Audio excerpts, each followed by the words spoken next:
Malayu troku kullu, layut napa malayu troku kullu, nu layut troku napa? Makanya ini kita harus hati-hati. Nah, bayangkan sekarang orang meneliti Quran itu yutroku kullu. Mestinya kalau Anda meneliti radikalisme, ayat yang terkait radikalisme diteliti semua. Ternyata di surat Taubat yang disebut suratus Saif yang bahkan haram baca bismillah, itu ada ayat wa in ahadum minal musyrikin nastajaraka fa'ajirhu hatta yasma'a kalam Allah tsumma ablighu ma'mana. Muhammad, kalau ada orang kafir mau belajar Quran sama kamu, ya harus kamu pelajari hatta yasma'a kalam Allah. Setelah mereka mau belajar, ya ablighu ma'mana, tsumma ablighu ma'mana, kamu harus menjamin keamanan dia. Itu di surat Taubat, termasuk akhir suratin nazalat, gak mungkin terjadi mansuh. Tapi orang-orang ekstremis selalu pakai faqatulul musyrikin haitsu, apalan itu terus. Yang orang liberal yang menapani la ikraha fiddin. Ya sudah seperti itu. Sing orang-orang tegas ora tau nahi mungkar, ya ma arsalna ka ila rahmatal lil alamin. Itu ngono terus. Yang kelompok tukang nahi mungkar ya ayatnya amen nahi. Saya tuh heran, kenapa mereka punya masalah dengan hafalan kayaknya. Kenapa sih hafalannya kok pedot itu? Kita yang hafal semua bingung jadi. Jadi akhirnya kita yang pinter anut sing goblok, karena saya tuh pernah loh debat sama orang salah, debat gitu. Setelah saya mengutarakan sekian hadis, ada tuh Pak hadis tuh. Harusnya kamu ngaji saya, ada debat-debat tuh yang level. Kalau nggak level tuh nggak boleh. Mau itu kan ngeri. Makanya ini penting ya, kalau sampean tanya ingin jadi alim tafsir, ya harus hafal Quran semua. Nah, kalau tidak mungkin yang nunggu orang semua mati baru Anda jadi ahli tafsir, karena tidak ada musuhnya. Tapi saya pastikan orang kafir pun bisa memahami Quran, yaitu tadi hatta yasma'a kalam Allah. Sayyidina Umar tuh masuk Islam tuh gara-gara dengar adiknya baca Toha, ma anzalna alikal Qur'ana litashqa illa tadhkiratal liman yakhsha tanzilam mimman khalaqal arda was samawati ula ar-rahmanu alal arsis tawa. Itu dia ma huwa bikalamil basar, tidak mungkin seperti ini karangan manusia, itu tidak mungkin. Akhirnya dia Islam. Banyak orang Islam karena diperdengarkan Quran, karena memang notnya sudah unik, makna kualitasnya juga sudah unik, semuanya itu unik, indah. Sampai sekarang pun orang kafir itu orang paling tahu Quran. Makanya Allah mensifati orang kafir itu hasadam min indi anfusihim mim ba'di ma tabayyana lahumul haq. Sekarang sama saya tanya, orang sing tabayyana lahumul haq itu orang faham apa orang tidak faham? Mereka orang kafir itu mengingkari Quran, padahal mim ba'di ma tabayyana lahumul haq, setelah kebenaran nyata bagi mereka. Nyata bagi mereka artinya orang kafir faham atau tidak faham? Faham. Cuma mereka punya penyakit hasadam min indian.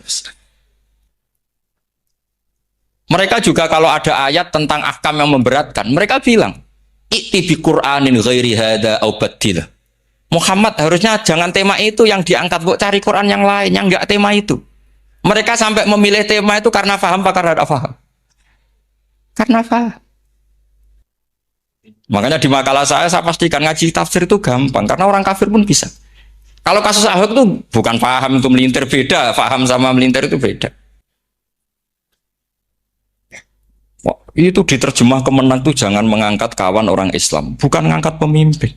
Ya kayaknya memang kalau ngangkat teman saja tidak boleh, apalagi ngangkat pemimpin. Fatal mana berteman sama orang salah sama ngangkat. Saman kancanan maling itu apik, nak menolong Anda nih, terus ngangkat. Maling ke pimpinanku, parah mana? Parah mana? Artinya sama saja ketika diterjemah jangan ngangkat teman. Sebetulnya ngangkat pemimpin lebih fatal. Itu kan mafhum awlawiyah, itu kan normal saja. Itu di Quran biasa, misalnya innalladzina ya'kuluna amwalal yatama dzulman. Orang yang makan hartanya anak yatim secara zalim. Kamu bilang, "Gus, saya tidak makan kok, sepeda motornya tak gasap, tak jual." Yang diharamkan kan makan. Wah, ya sarap kalau gitu. Maknanya begini, memakan harta anak yatim artinya ifsad. Ifsad itu nak ngono ikhraq, membakar atau mencuri sama dengan makan. Bal asad, malah kan lebih apa? Lebih apa? dasar. Jadi yakuluna di situ tuh ba'dul amsilah, sebagian contoh min wujuhil ifsad atau min wujuhil ihlak. Jangan kok karena ayatnya makan, oh yang haram tuh makan, kalau nyuri gak apa-apa. Waya fat. Itu kan sama dengan santri geblek dikandani kiai ini, cong, kowe mbek bojomu jogeman naboi. Suatu saat istrinya lapor lagi, Pak Yai sekarang ndak naboi tapi nyadui. Karena naboi itu pakai tangan. Pertama dilaporkan kiainya, Pak Yai suami saya itu sering mukulin saya pakai tangan gini. Jong jogeman naboi bojomu. Dia Pak Yai siap. Satu saat istrinya lapor, Pak. Tetap benjut, kenapa? Kalau nak ini disadui. Kepikirannya, sing haram nabok, nak nyaduk halal. Wah itu kan ngajak goblok bareng. Nah masalahnya di usul fikih kasusnya seperti itu. Makanya saya ini kadang ya maliki sekali. Kadang saya itu maliki sekali. Kadang ya. Misalnya begini, saya beri contoh. Ini yang kisah nyata ya. Ada seorang Arabi datang ke Rasulullah. Ya, tadi kan teman-teman minta juga ilmu hadis ya. Ini satu paket saja. Itu tadi nanti kalau sampean kasih lalim itu sudah ada urusan saya tadi. Nunggu orang mati banyak tadi. Kalau nggak usah nunggu orang mati, sarannya tadi apal tadi. Ya Rasulullah ahlak tuh. Saya ini orang yang rusak. Wama ahlakaka. Lalu yang bikin rusak kamu apa? Qol waqatu imroati fina hari Ramadan. Saya menjima istri saya ketika masih siang. Fina hari Ramadan, siang Ramadan. Walhasil Nabi tidak menyuruh hanya kodok, tapi menyuruh kafaroh. Kafarohnya itu merdekakan budak atau memberi makan 60 orang miskin atau puasa berapa? Puasa 60 hari. Atau urut merdekakan budak atau puasa 60 hari atau memberi makan sitina miskin. Oke, kita sepakat. Sepakat ya, hadis itu sahih dan diulang-ulang oleh Ashabus Sunan. Oke, riwayatnya nggak masalah. Sekarang kita analisis maknanya. Sekarang sampean saya tanya. Kalau Anda misalnya sekarang jam berapa ini? Misalnya sekarang jam 9 kurang seperempat Ramadan, terus Anda rokok atau Anda ngopi, kepengen ngopi terus ngopi tanpa udhrin syar'iin. Anda hanya wajib qadha apa bayar kafarah? Nggak sampean jawab. Rata-rata kiai kita, oh mau wajib qadha Gus karena gak jima. Sing seru kafarah itu nak jima. Kan ngombe kopi be jima beda. Pertanyaannya tuh lucu, ini naik secara fikih masalah. Masalahnya begini. Jima bojo itu tidak zina. Jima bojo itu zina apa enggak? Enggak. Berarti dengan makan bedanya apa? Sama kan? Sama-sama amrun mubah. Sesuatu yang boleh. Kenapa hukumannya berat?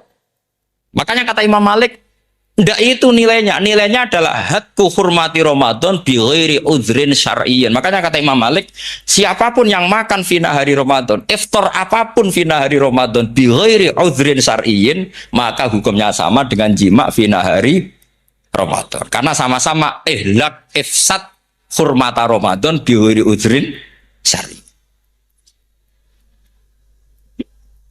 Enggak, ini ilmiah. Kamu udah harus cocok, tapi otak kamu harus percaya. Loh iya kan beda kan? Saya secara nafsu tidak cocok, cek berarti. Tapi ilmiah saya setuju. Kalau Kiai Kandani itu kan pasti pakai badul amsilah, kan nggak mungkin semua contoh disebut. Cong penak melaku jogeman delok wedok iku mari setan. Mboten delok Mbah, nyekel. Lu malah parah to. Ndak bisa. Makanya ini masalahnya lafat. Ini kembali ke Imam Syafi'i bilisanin arabiyyim mubin. Ketika seorang kiai bilang cung jogeman delok cawe itu adalah mengungkapkan al-muharramat. Bukan mentaksis yang haram itu hanya Saya ulang lagi ya, ketika seorang kiai bilang cung jogeman delok wedok sing haram, itu semangatnya adalah melawan keharaman, bukan mentaksis yang haram hanya Itu di Quran normal semua, di semua lugat ya biasa. Itu kan sama seperti misalnya seorang mbah ngasih uang cucunya, cung tak kayak duit 100.000, cung gue tuku es. Terus gue mendingan, nak ragu tuku es haram iki kan ngongkone tuku es. Lah kepen putumu mati kan nyeben 100.000 gue tuku es. Ya mulai dulu istilahnya nambah kayak ibu tuh cung 100.000 gue tuku es. Cara wong kuno. Maksudnya gue pokoknya umumnya cah cilik senane es cuma nyebut. Ya sudah seperti itu. Sama seperti Quran menghentikan begini. Ini memang salate yang fikih dulu, yang pokok-pokok. Di antara yang nggak boleh dikawin adalah wa antasma'u bainal ukhtaini illa ma qad salaf. Kamu tidak boleh menikahi Sri dan Zainab, kakak beradik. Sudah sepakat ya? Fi nikahin wahid nggak boleh al jam'u bainal ukhtain. Jadi mbaknya kamu kawin, adiknya kamu kawin, fi nikahin wahid. Tapi nak ngeduni boleh, berarti kan dengan waktu yang berbeda. Quran hanya menyebut itu. Kemudian Rasulullah zaman Sugeng itu hanya nambahi wala binal mar'ati wa ammatiha wala binal mar'ati wa kholatiha. Juga agak boleh menikahi ponaan plus buliknya. Baik bulik dari bapak, yaitu ammah, maupun bulik dari ibu, disebut apa? Kholah. Kemudian ulama fikih merasa ada yang kurang, ditambahi lagi. Dua perempuan yang andekan yang satu itu lelaki kok haram nikah, berarti haram jam'u fi nikahin wahid. Misalnya cucu rabibahnya boleh enggak? Enggak boleh kan? Berarti kalau sampai mengumpulkan cucu dan bahnya fi nikahin wahid juga enggak? Ya. Tapi orang yang waras itu tidak akan nyalahkan Quran ketika tidak lengkap. Wa antasma'u bainal ukhtain ila ma qad salaf. Ini tidak lengkap. Yang haram kan tidak hanya jam'u bainal ukhtain. Termasuk mengumpulkan cucu dan bahnya. Karena Quran nggak mau dengan logika tidak waras itu tidak mau. Taruh saja orang itu rata-rata bahnya kan umur 70 tahun. Cucunya umur 17 tahun. Kebayang nggak kamu nikahi? Sehingga adik kan boleh bareng, mesti kamu milih bareng. Makanya Quran hanya bakas wa antasma'u final ukhtain, karena yang mungkin masih menggugah selera itu dua. Tapi kalau cucu sama mbahnya itu, kalau ada yang masih selera kan ya sarap tuh. Tapi fikih sebagai kaidah tetap menerangkan termasuk yang haram jam'u adalah bainal mar'ati wajad dati. Paham sih maksud? Artinya ketika menyebut itu tidak jaminan merangkum semua hukum. Tapi ba'dul amsilah. Fa'innal akila yaktafiya bi isyaratil ba'di. Karena orang kalau punya akal diisyaroi sebagian sudah. Ini penting kalau aturakan. Jadi ini penting. Nah bayangkan sekarang banyak gerakan-gerakan ahli Quran katanya tapi nggak memahami ilmu usul fikih. Quran ra ono ya wis. Nang Quran ra ono cerita harame asu, nak ngono asu ya halal. Ora ono Qurane. Sing ra ono iku tekem ora Quran iku aneh-aneh.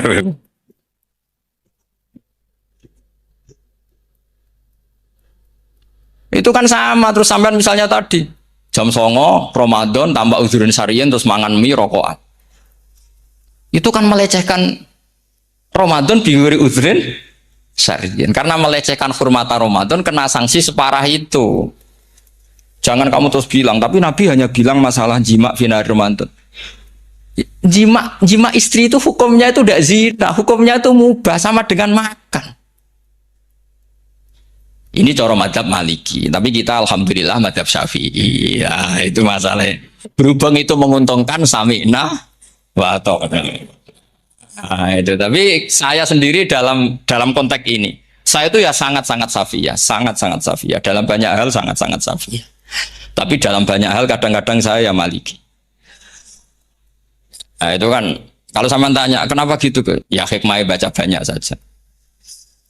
Karena yang Syafi'i itu ya karena bacanya hanya Syafi'i. Itu bukan fanatik, itu keterbatasan. Itu beda, itu namanya tidak fanatik, itu keterbatasan.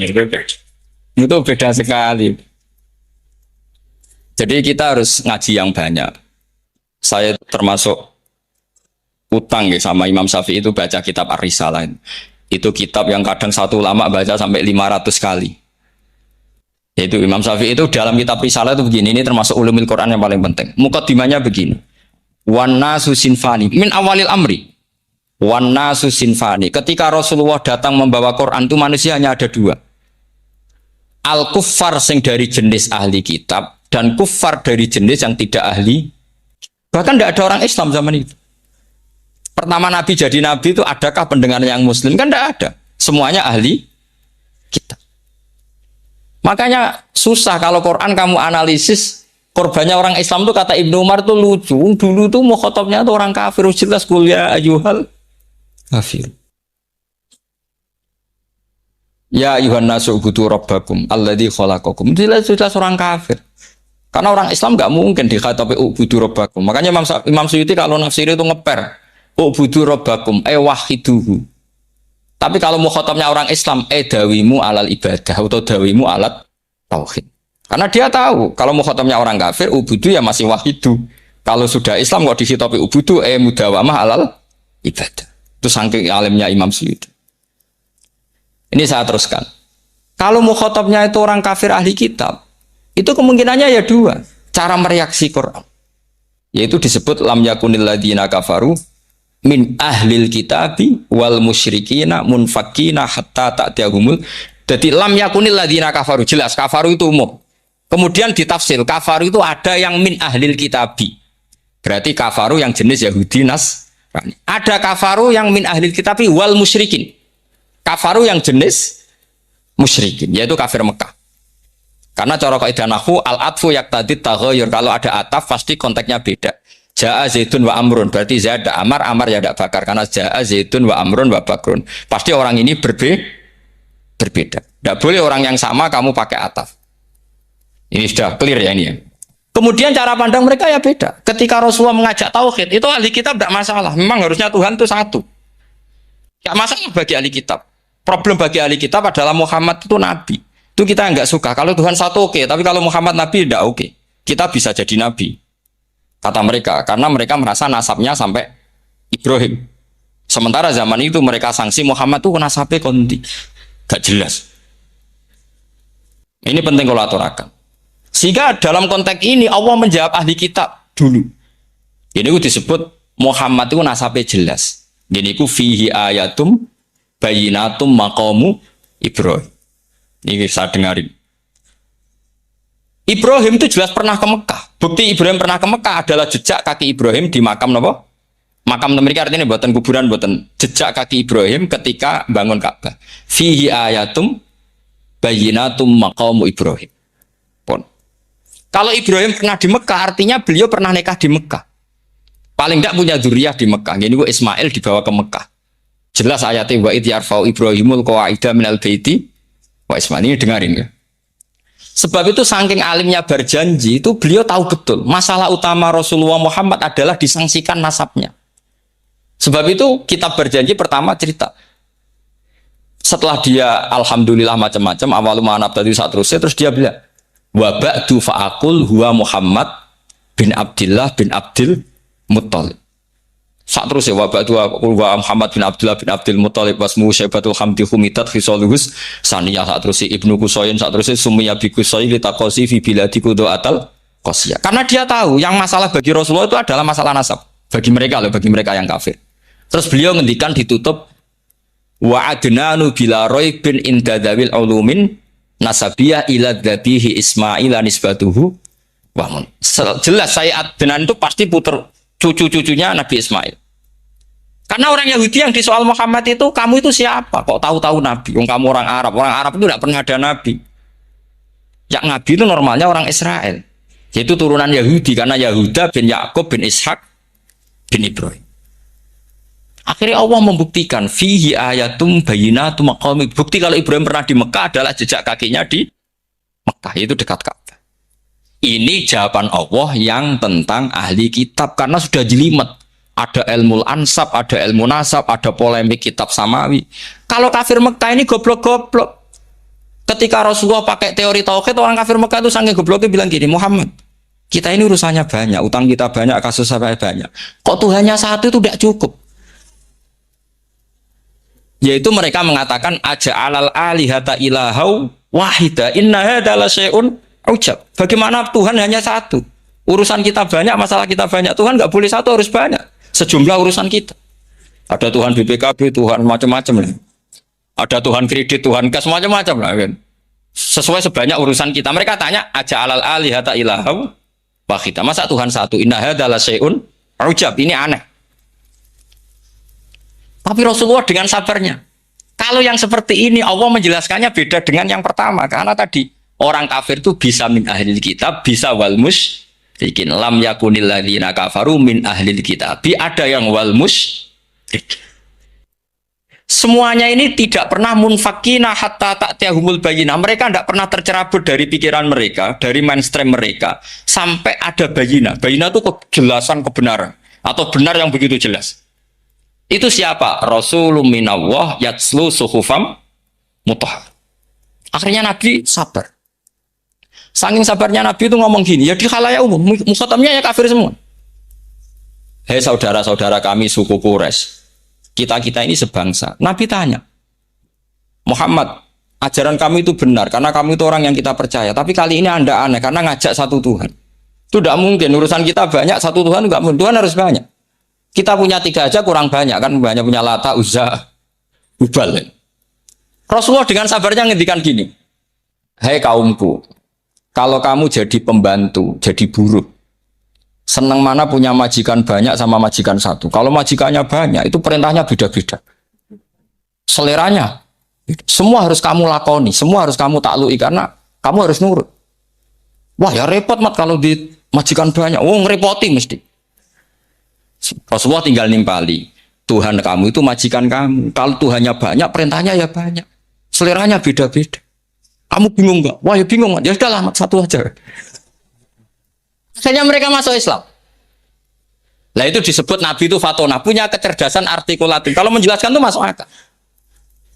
Lah itu disebut dorobawahu matalar rojulan fihi syuraka'u mutasyakisuna wa rojulan salamal dirojul hal yastawiyani masalah alhamdulillah. Nah ini penting. Allah membuat satu perumpamaan bagaimana ada satu pembantu yang punya majikan banyak yang berbeda-beda seleranya, berbeda-beda perintahnya. Dengan kalau hanya satu majikan. Apakah sama? Mereka jawab, tidak sama, enak punya satu majikan. Begitulah Tuhan kamu harusnya satu. Jadi artinya gini, kalau kamu ngaji ulumul Quran, kamu harus tahu ini khitab ke kafir. Kafir yang mana? Ahli kitab atau kafir yang musyrik? Nah sekarang tidak tahu lagi, pokoknya kafir. Makanya kalau orang debat mereka itu tidak goblok menewak. Makanya sama tidak usah ketularan goblok, sing pun gimpun, sing goblok itu rasa ditambahi pun kata dan ini pun.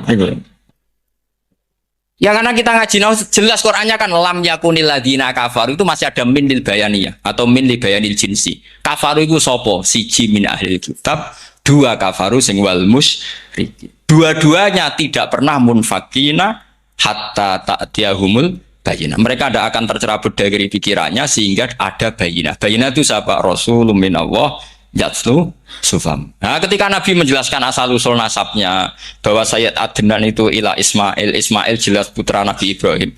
Mereka terus baru iman karena ada fihi ayatum bayyinatum maqamun apa? Ibrahim. Ya jadi saya kira demikian nanti kan akhirnya jam itu teman.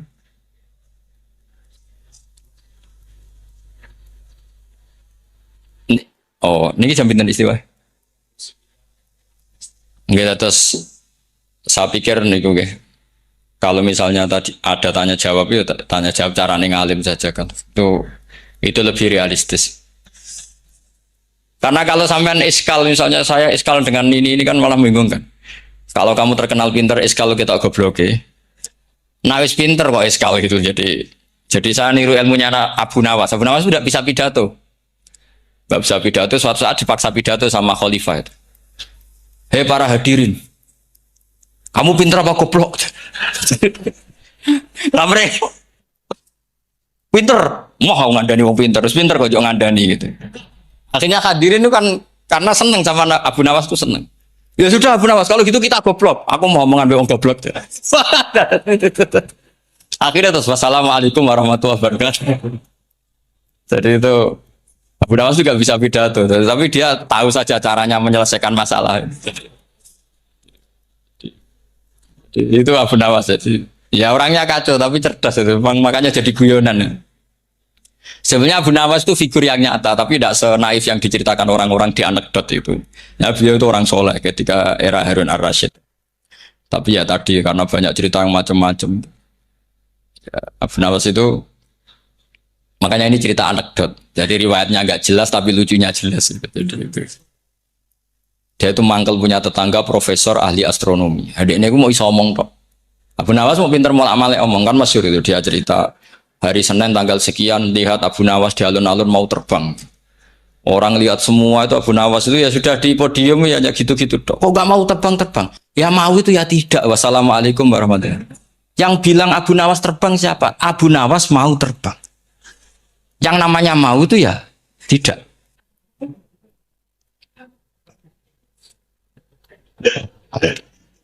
Pernah dia itu lomba sama Harun Ar-Rasyid. Siapa paling banyak pengunjung rumahnya di alun-alun? Harun Rasyid bikin khemah, dia bikin khemah. Tentu cerita ini bohong, yakini ini bohong. Makanya ini bohong tenang. Makanya ini anekdot, hanya guyonan. Harun Rasyid karena dia raja itu ada apel, ada makanan macam-macam. Ya tentu pengunjungnya banyak. Batas akhir itu penilaian jam 12 malam. Abu Nawas tenang, satu pun nggak ada pengunjung, nggak ada makanan, nggak ada apa. Pas jam 12 rumahnya dia, kemahnya dibakar. Orang ke dia semua. Nit menang dia karena jumlahnya. Bahkan Harun Rasyid itu datang ke kemahnya dia. Karena lombanya kan pengumpulan massa terbanyak jam 12. Harun Rasyid pikirannya santri ya guys, sugoi jajan nggak mesti teko. Pikirannya gitu. Abu Nawas pikirannya beda. Jeneng ono kebakaran pasti datang. Wes dihitung biaya khemah sama hadiahnya banyak. Banyak hadiahnya. Yang ahli falak ini punya ilmu yang rasional, yang pintar sekali. Dia ilmuwan bahwa bumi itu bulat-bulat. Nah, saya lagi tren meyakini bumi flat nih, yo kacau nih. Gara-gara penjelasan sing sepihak. Nih wong nganggur. Lah wong ilmuwan kok sentimennya perkara wedi duit. Enggak boleh ilmuwan menyebut sentimen apa? Uang.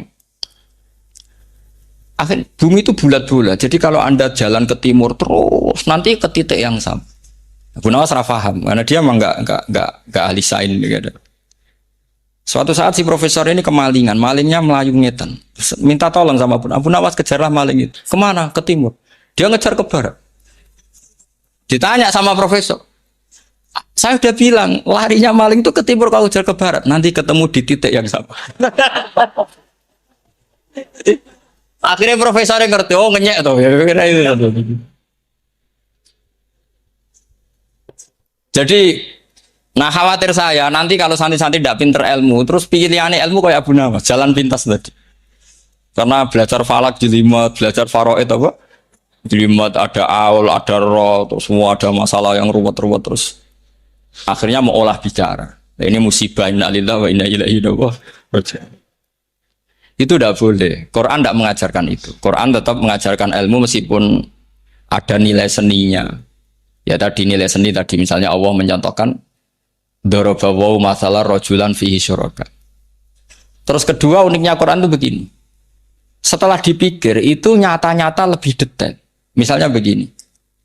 Ketika Allah mencontohkan ba'udah itu nyamuk. Itu orang-orang kafir itu bilang gini, ya Muhammad, Tuhan Anda kehilangan stok ilmiah. Sehingga contoh itu enggak yang dahsyat, tapi sekedar nyamuk. Wong nyamuk kok digawe contoh. Mbok ya contoh itu dinosaurus, tak jerapah, tak apalah yang keren itu. Mosok contoh apa?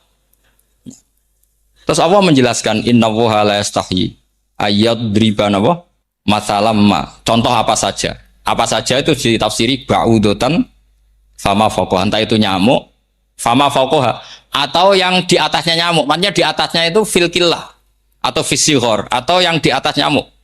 Yang lebih kecil ketimbang. Sekarang saya contohkan kata Rasulullah, contoh yang kecil saja. Enggak usah bikin nyawa, enggak usah, itu terlalu mustahil. Seorang pemahat patung, terus kamu pesen, Pak, aku gak eno patung gajah, mesti muni sanggup. Tak muni, Pak, gak eno patung gajah, ukurannya ya semestinya gajah. Oke. Tapi Pak, aku gak eno patung nyamuk, ukurannya ya sak nyamuk. Kira-kira sanggup apa enggak? Artinya ketika Allah gawe nyamuk itu lebih sulit ketimbang gawe gajah apa lebih mudah? Lebih sulit. Karena nyamuk yang sudah kecil, dia punya alat kelamin terus seberapa juga?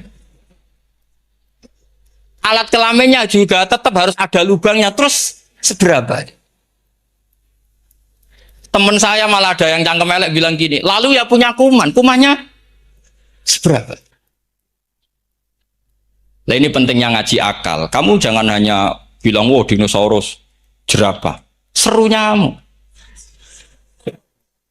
Nah karena orang sudah ada itibar dengan nyamuk, didatangkanlah nyamuk banyak. Sebenarnya nyamuk banyak itu mergo mangkel, gak diperhatikan itu. Makanya terus. Lah ini saya tahadus binemat. Istri saya itu sering protes. Istri saya kalau manggil saya Gus karena orang Jawa Timur. Itu sama-sama jagongan itu saya itu tidak pati sering digigit. Namun ya digigit tidak sesering sampean itu jelas. Terus saya tanya, Gus punya doa apa? Kenapa tidak pati begitu digigit nyamuk? Saya bilang karena saya sudah tahu hikmahnya nyamuk. Jadi harusnya dia sudah tidak nyerang saya kata saya gitu. Makanya ini ijazah, agak mandi salah sampean gitu. Karena tadi logika yang terbangun gitu. Kalau Allah bikin gajah melubangi belalai gajah itu masih masuk akal. Bahkan saat kita bikin patung masih bisa. Tapi kata tadi nyamuk itu sudah kecil harus punya usus, harus punya alat kelamin, harus punya telur. Telurnya juga detail lagi. Ini disebut inna woha la yastahyi ayyadriba mathalam ma ba'udah. Sehingga ba'udah di mata ahli tafsir, di mata ulama ini contoh yang luar biasa. Tapi di mata orang-orang yang nggak seneng mikir, kok terima nyamuk itu. Makanya saya minta kangkang di sini bisa makan itu harus syukur. Makan itu luar biasa. Saya itu sering nyontohkan di Jogja. Saya punya teman sakit. Kalau nggak ada obat dari Belanda itu mati. Kalau ini nggak dapat obat bagus dari Belanda atau dari Jerman itu meninggal. Berapa bulan lagi matinya? 3 bulan. Kalau nggak sampai dapat obat mati 3 bulan. Oh masih mandi obat yang di Jogja apa itu makan atau minum. Kalau orang nggak minum nggak sampai 3 bulan sudah mati. Boy orang itu mikir seperti itu. Tapi kita ini kalau obat dari Jerman, dari Belanda itu hebat. Kalau enggak kita mati sebulan lagi, 3 bulan lagi. Allah bikin obat pada kita tiap hari, yaitu kita bisa makan, bisa minum. Itu kalau sekali nggak makan, 5 hari bisa mati. Tapi kita karena ngakan itu hal yang biasa, nak duit iso utang, terus dianggap biasa. Ini kalau ulama masalah besar. Punya otak seburuk itu masalah besar bagi ulama. Sehingga Allah tidak malu ketika ngendikan kulu wasrobu, tidak malu karena makan ini urgen, sangat penting. Dan Allah tidak malu meskipun Quran itu temanya kelas tinggi biasa Allah mengatakan jong kowe iku kulu min thayyibati ma razaqnakum, kamu makan loh. Karena minum obat itu kebutuhan kita ketika sakit. Tapi kalau makan adalah kebutuhan kita sihatan wasukman, saat sakit maupun saat sehat. Nah, kalau Anda dengan kualitas ini ketika Allah membicarakan makanan itu Anda akan respect sama Allah karena memang ini urgen betul. Tapi kalau Anda cara berpikir gini hanya cari goro ibal ilmu yang aneh, yang seru, kamu baca ayat itu akan menjadi biasa-biasa saja. Dan itu masalah bagi mahabbah Anda pada Al-Quranul Karim. Ya saya kira demikian. Terus mungkin saya pikir tidak etis ya, karena ini Jumat nanti. Sing biasa itikaf nanti terganggu. Nanti saya dianggap problem. Ya kalau ada tanya jawab ya saya mohon tadi ya. Karena ini zaman akhir, saya memang butuh sekali. Kenapa saya mau datang? 1, hormat Kiai Hanan. 2, saya memang ingin banyak mufassir lagi. Jangan hanya lewat baca terjemah kemudian merasa menjadi ahli apa? Quran atau ahli tafsir, itu musibah besar.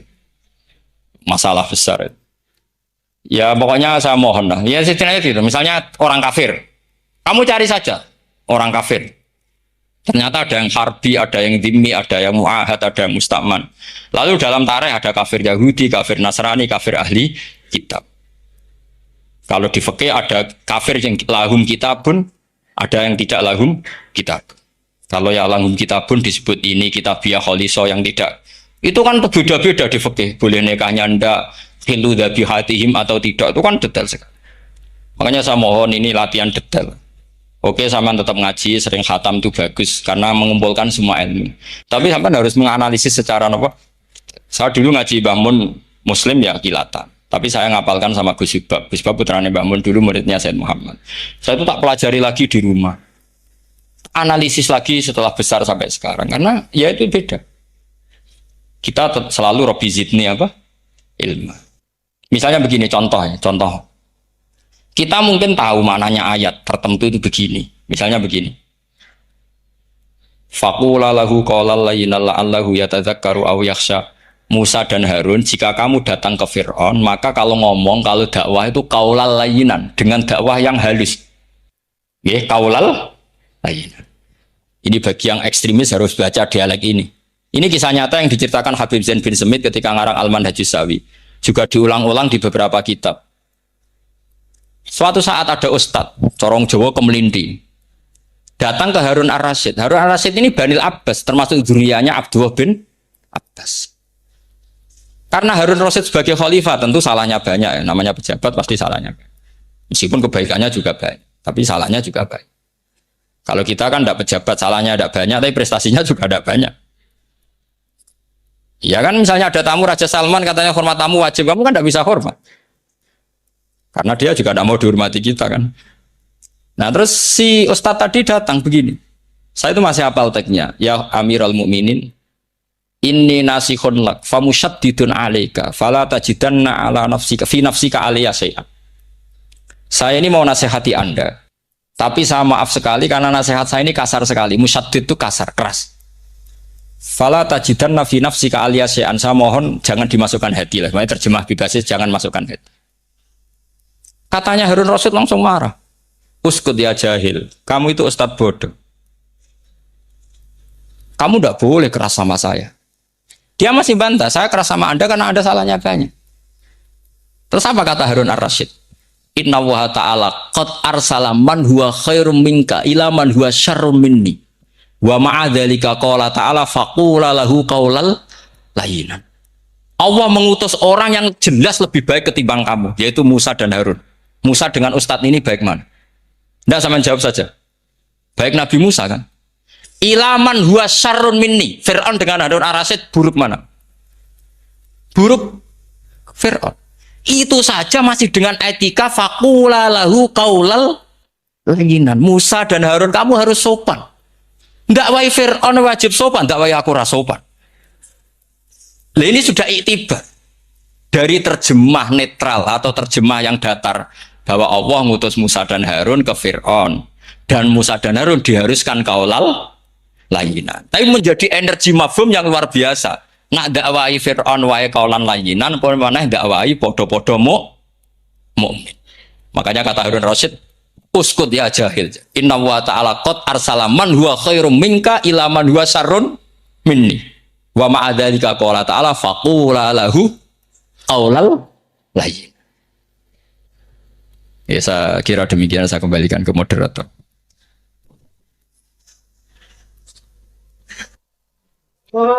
Ya setengah jam Jumat. Ini Jumat habis setengah jam apa nih? Alhamdulillah penyampaian materi dari beliau telah selesai. Sangat menarik, gamblang dan sangat jelas sekali, sehingga mungkin tidak butuh untuk kesimpulan dari moderator. Jadi dialog ada waktu 30 menit. 30 menit kami buka 2 pertanyaan dulu mungkin. Yang dari depan ada mic, monggo diparing nih. Niki Bapak Majroh nih. Satu orang satu pertanyaan Pak nggih.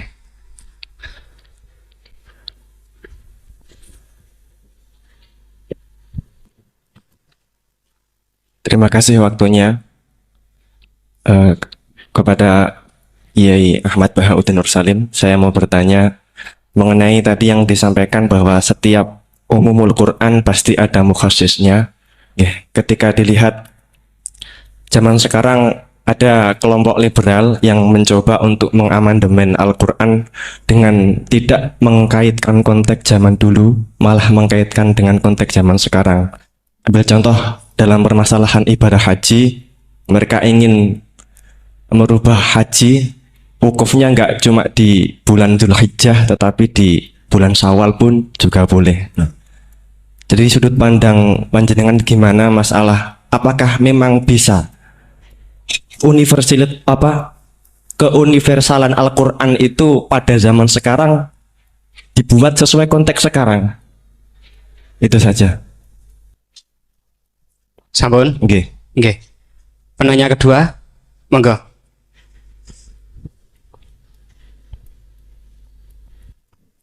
Assalamualaikum warahmatullahi wabarakatuh. Waalaikumsalam.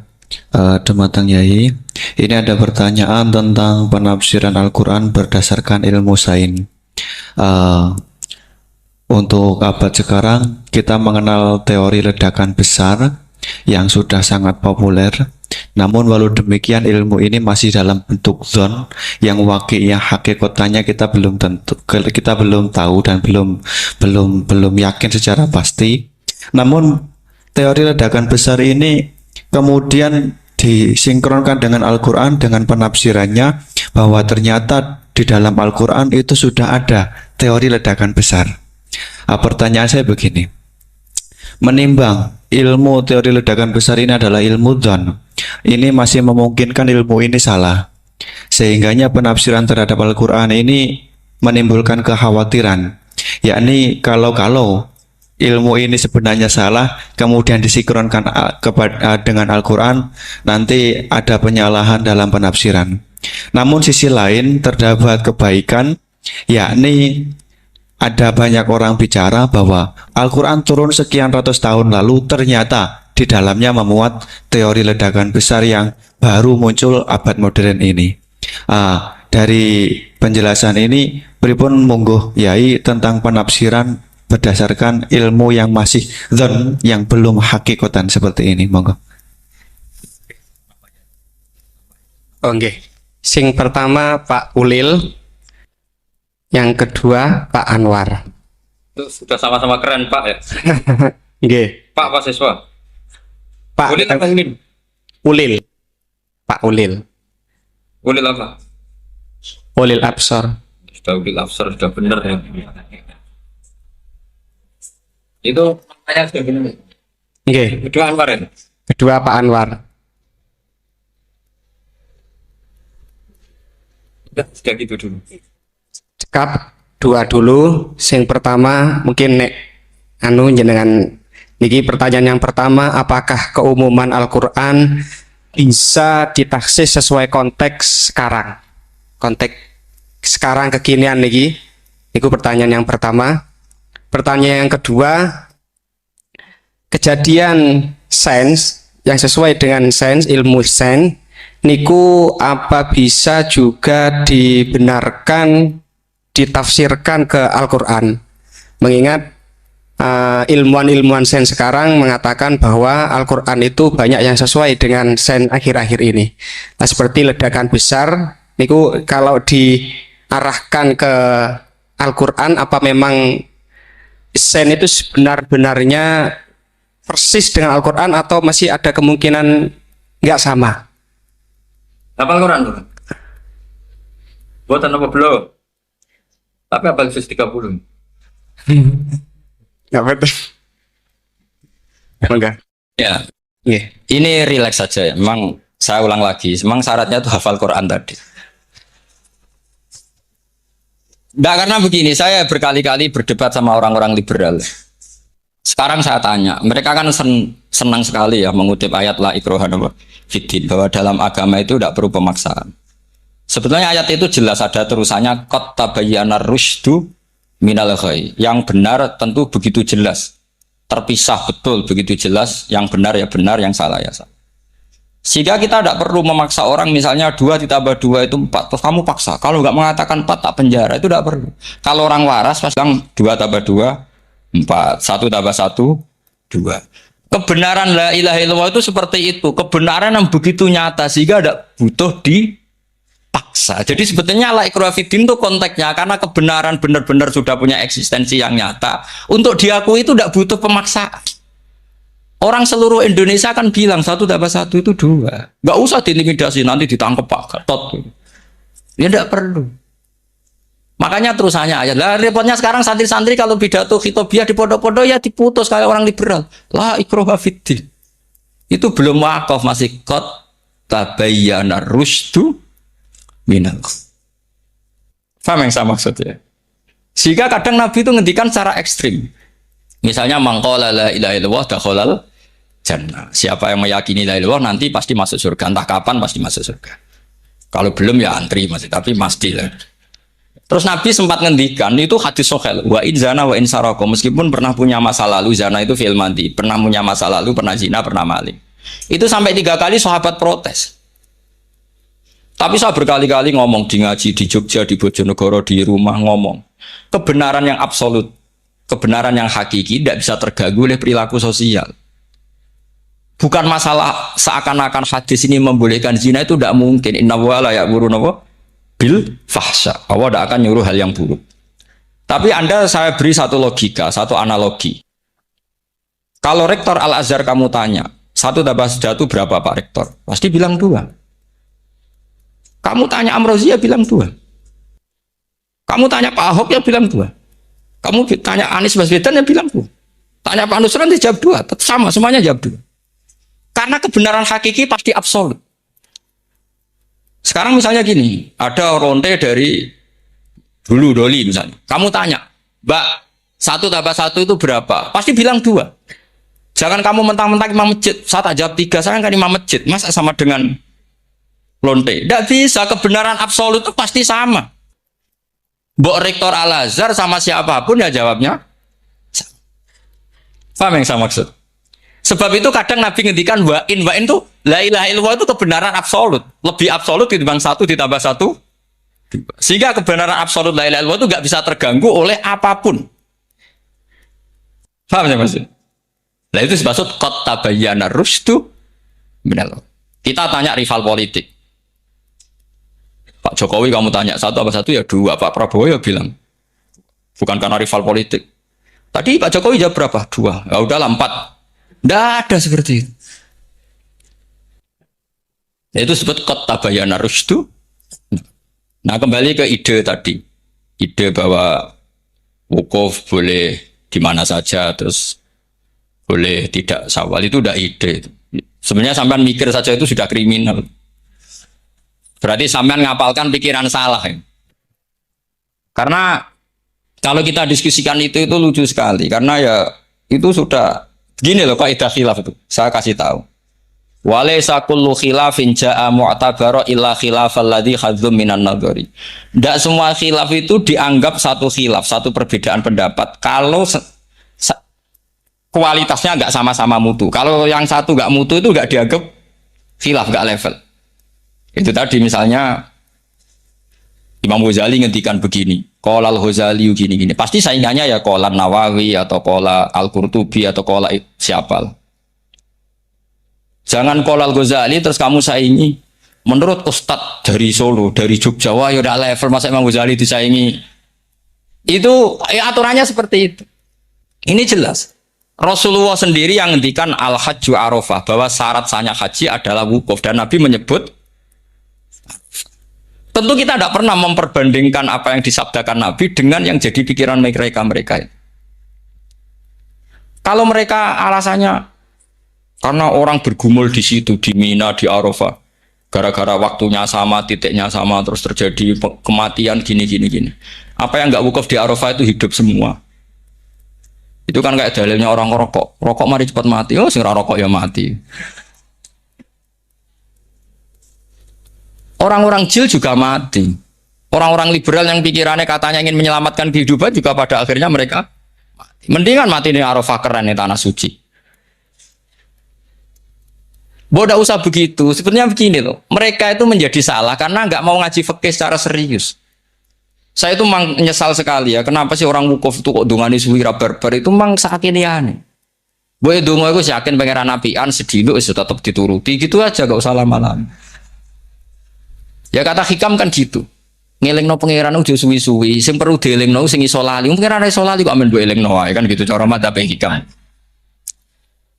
Makanya kata madzhab hikam kan gitu. Wa inna ma yunabbahu man yajuzu alaihil ikhfal. Yang boleh diingatkan yang mungkin lupa. Tapi kalau masih ingat ya sudah tidak usah diingatkan lagi. Doa itu sekali saja. Saya ini termasuk korban kitab hikam. Saya itu berkali-kali ke Mekah. Itu saya kalau dongo itu pertama di Multazam berdoa. Itu saya sebagai santri, ya pas di Multazam ingin berdoa lagi. Tapi mesti spontan itu ingat hikam. Yang boleh diingatkan yang mungkin lupa. Akhirnya bilang, ya sudah tadi Gusti, ya gitu dong. Di putaran ketiga bilang, tadi loh Gusti, ya gitu terus. Karena memang saya malu mengingatkan zat yang nggak mungkin lupa. Tapi sampean jangan ikut saya, ini kriminal.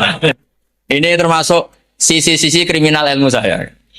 Tapi ilmunya ada, sampean cari di hikam. Wa inna ma yunabbahu man yajuzu alihil ikhfal. Yang boleh diingatkan yang berpotensi lupa. Mungkin Anda punya dalih, wah aku dongo mau nunjukno butuh Gus, tapi ra kepen disembadani. Ya alhamdulillah aku yang ngono. Tapi tak pikir makom sampean ndak seperti itu, tetap kepengen disembadani.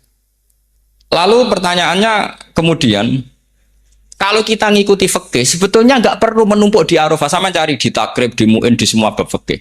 Wukuf di Arafah itu sah dan nggak perlu muksun. Walau mutarodidan, meskipun hanya jalan-jalan. Bahkan di Fathul Mu'in diberi walau lagi, walau fitolabi abidin. Moro Arafah, golek duit ceblok atau golek apa, ini ya sah. Lu andai kan semua melakukan itu, nge-shift muter saja kan selesai kan. Mari terus dodongkrok di situ lama-lama. Iya enggak? Zaman Fathul Mu'in dihentikan walau mutarodidan, lewat tok itu sudah sah. Bahkan walau fitolabi abidin, meskipun tidak punya niat wukuf. Pokoknya ke situ, ya sudah nyari-nyari apa. Sing mari menumpuk gara-gara semua itu ingin ideal. Wah mumpung di Arafah, ngentekno Tegal, ngentekno sawah, wah sudah. Makanya kalau haji itu sama orang yang ngedol Tegal mesti seru. Wah itu nangis. Haji ke orang alim atau orang KBIH gak iso nangis karena malah badi kan dia kan gak pati iso nangis mesti itu. Nah ini kan, nah ini penting saya utarakan. Jadi andikan orang itu ya haji kayak orang-orang alim. Setahu saya orang-orang alim kalau haji ya biasa saja, sekadarnya. Karena ya dia tahu ini masalah karena nanti ganggu yang lain, sekadar. Karena kita ini berlebihan. Akhirnya menumpuk di situ. Padahal fikih zaman dulu sudah mengatakan walau mutarodidan fitolabi abike. Jelas itu takbir. Masih ingat atau jangan takbir? Harus ingat kan? Jadi ini kan problem kita lagi-lagi udah hafal. Kita udah menguasai ngotok fikih. Saya dulu sinau Fathul Mu'in, makanya Gus Zofur itu cerita. Kita ini hidup, Gus Zofur sering cerita ke saya, kita ini hidup berkah.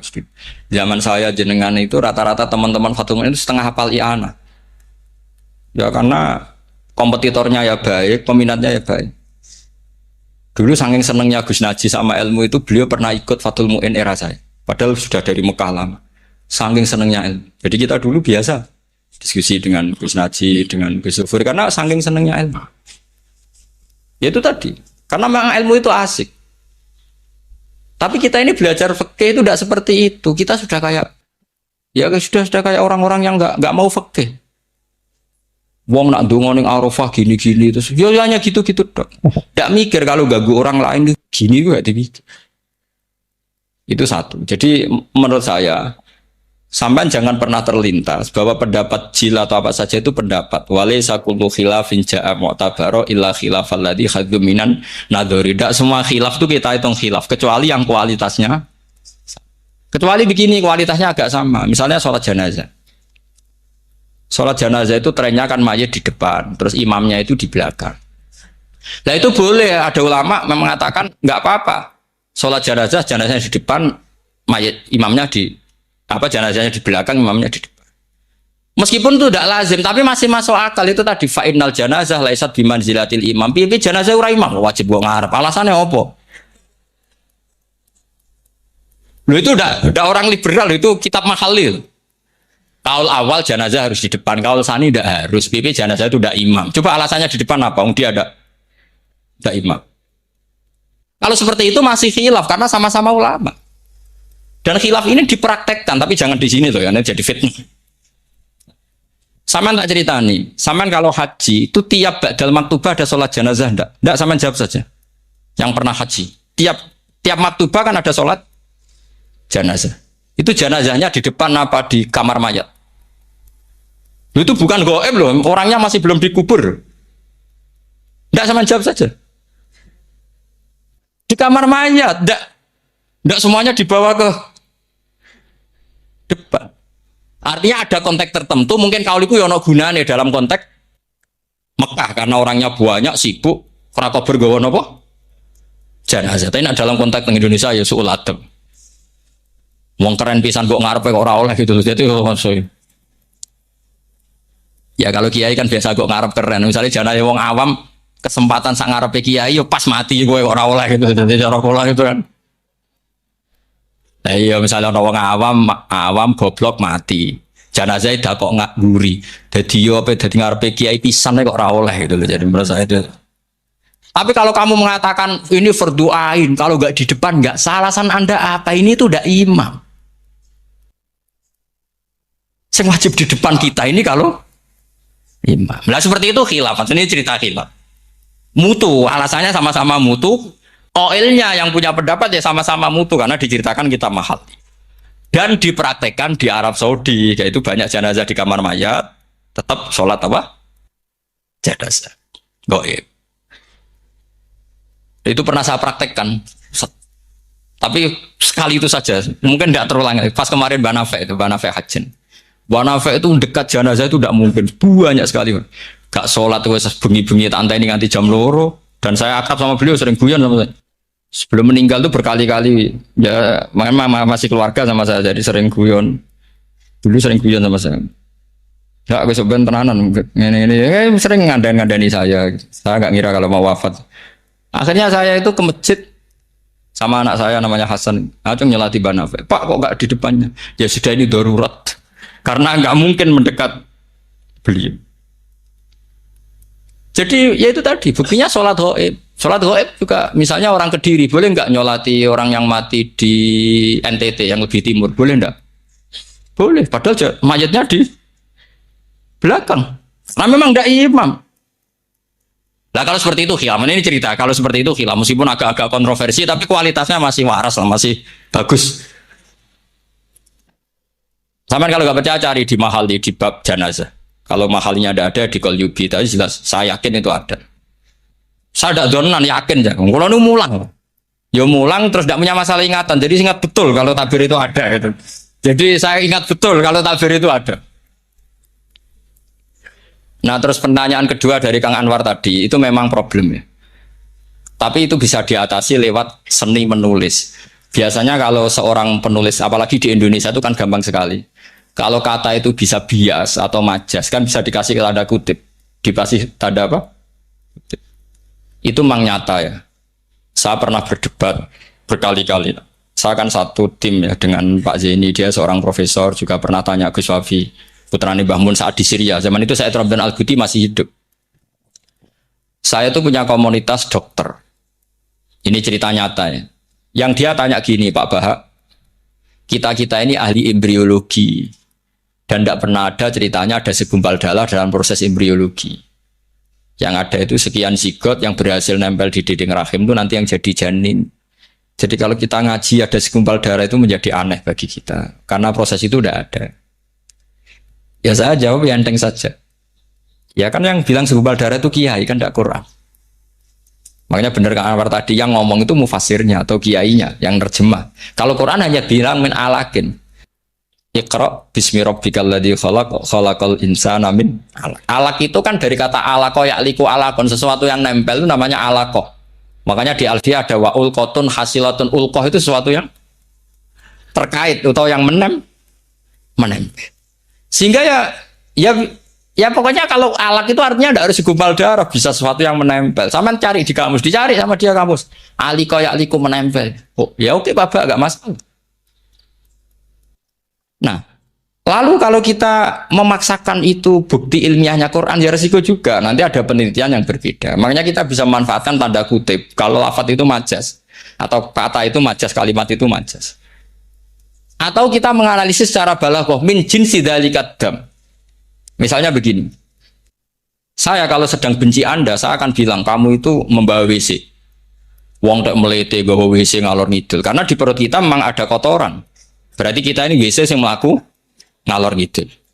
Oke, itu saat kita benci manusia. Coba sampean lihat di kitab tasawuf. Faqih fatatakabbar wa anta kanafun minal aknam kan disebut. Kamu kok sombong kowe iku WC. Tapi nanti kalau kamu ngaji di alam rohani, kamu disebut laqad khalaqnal insana fi ahsani. Artinya bisa saja alakin ini benar-benar maknanya segumpal darah. Tapi dalam konteks manusia, jenis kamu adalah jenis segumpal darah, bukan dalam proses embriologi mengalami segumpal darah. Kita masih bisa berkelit, asal kamu ilmunya banyak, hafalaman banyak, tetap bisa berkelit. Problemnya kadang kita tidak punya ilmu. Loh ya ini kisah nyata ya. Jadi kemarin Entah tanggal berapa saya lupa. Itu kan Kemenak datang ke Yai, ke Mbah Mun, ke Gus Yofur. Di antara usul saya seperti itu. Buat terjemah Kemenak, kalau yang terkait sain itu dikasih bahasa yang bias. Karena nanti kalau tidak bias, ini nanti ada penelitian kelihatan Quran dianggap loh ya, dianggap salah. Sebenarnya salah yang terjemah.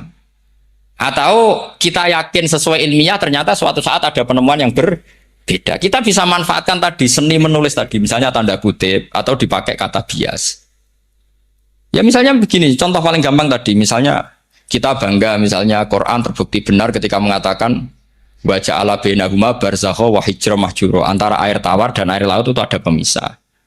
Kita mungkin ya setuju nyari-nyari ayat tentang Big Bang, tentang apa ledakan yang dahsyat. Tapi apapun itu teori itu bisa iya bisa tidak. Nah itu kita bisa manfaatkan tanda kutip. Atau seni pakai lughat. Saya beri contoh seni lughat begini. Keyakinan santri yang di sini, yang di kewegean sini. Makhluk itu yang terkenal kan 3. Manusia, jin, terus setan. Sudah kan 3 itu. Keyakinan sampean manusia dengan jin sama apa enggak? Beda kan, katanya beda. Terus jin dengan setan itu beda apa sama? Enggak, sampean jawab. Beda, rata-rata santri fikih bilang beda karena jin bisa mukallaf, bisa sholat, bisa enggak. Kalau setan pasti enggak sholat. Tapi pecinta orang sholat dia, kalau orang sholat datang, penggemar dia, mau ganggu gitu. Nah sekarang pertanyaannya gini. Lalu ketika para ulama mengatakan jin dan malaikat itu beda, jin dengan setan beda. Tapi di Quran itu ada loh ayat fasajadu illa iblis kana minal jinni fafasaqa an amri rabbi. Jelas ayatnya di surat Isra kalau nggak salah tuh. Kana minal jin, karena ono sopo iblis iku minal jinni. Padahal tadi Anda yakin iblis dan jin itu tidak sekategori, tapi ayat itu karena minal jin. Caranya gimana? Gampang, sama cari di tafsir Baghawi atau tafsir Ibnu Katsir. Caranya adalah dianalisis secara lughat. Sesuatu yang enggak kelihatan atau yang gelap disebut jannah. Misalnya malam, kata Quran apa? Falamma janna alaihi lailu ra'a kaukaba. Karena malam itu gelap disebut jannah. Orang yang gila karena masturul akli disebut majnun. Karena madatul kalimah sama-sama jinnun. Madatul kalimah kan sama kan? Jim nun musyaddad berarti jim nun. Saya ulang lagi ya. Kalau malam disebut falam majana alaihi lailu. Kalau orang masturul akli disebut majnun.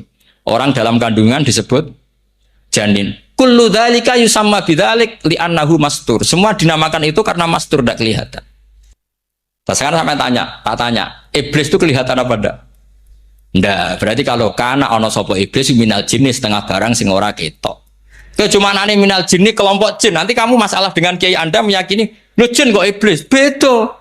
Jin iku iso ngaji. Ya gampang saja. Kalau jin yang sakolen, ya jin yang bisa Islam, bisa kafir. Tapi kalau kata jin yang dalam ilah iblis, karena minal jinni minal masturin. Sama yang saya maksud. Tetap bisa ada solusinya.